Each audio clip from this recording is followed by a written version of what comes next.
The Galaxy Note 10.1 is Samsung's most powerful, feature-packed, and expensive Android tablet.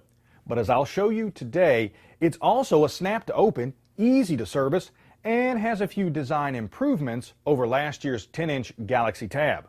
I'm Bill Detweiler, and this is Cracking Open.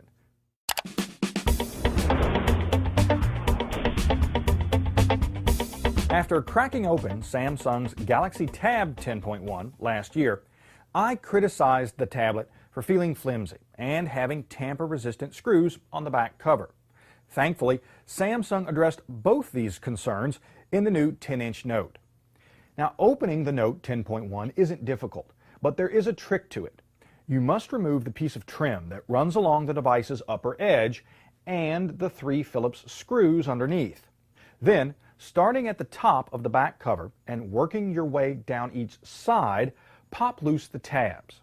With each side free, you can then lift the cover off from the top. Now that we're inside, a few things jump out at us. First, the Note's internal design is very similar to last year's 10-inch Galaxy Tab. The battery sits in the center of the case with the motherboard at the top and speakers on either side. The ribbon cables for the digitizer, display, and docking connector run from the bottom edge across the battery to the motherboard.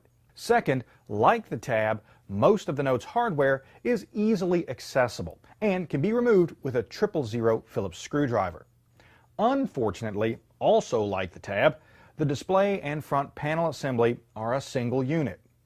The Note's internal frame, which holds the LCD in place, is attached to the front panel assembly with a process called thermoplastic staking.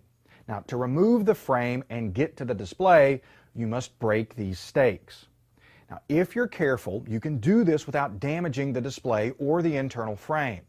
So, technically, you can replace one without replacing the other.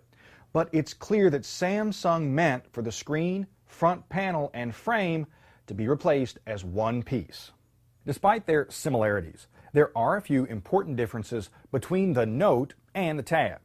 First are the storage slot for the Note's S Pen and the embedded contact, which tells the tablet when the stylus is in use. Second is the piece of molding that runs around the tablet's outer edge and is mounted between the front panel's bezel and internal frame. Those plastic stakes I mentioned earlier are actually part of this molding. The older Galaxy Tab didn't have this molding. Its front panel was attached directly to the internal frame.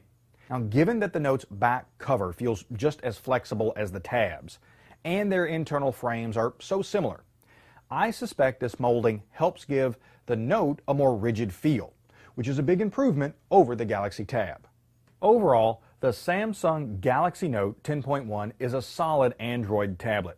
It has a 1.4 GHz quad-core Exynos processor, 2 gigs of RAM, front and rear cameras, a micro SD card slot, and comes with either 16 or 32 gigs of storage. Our test unit was a Wi-Fi only model, but an HSPA Plus global version is also available. As CNET's Eric Franklin wrote, this is the best Samsung tablet yet. Now, for more information on the Galaxy Note 10.1, including real-world use and performance tests, check out Eric's full review. And to see more teardown photos and read my full hardware analysis, go to techrepublic.com/crackingopen. I'm Bill Detweiler. Thanks for watching.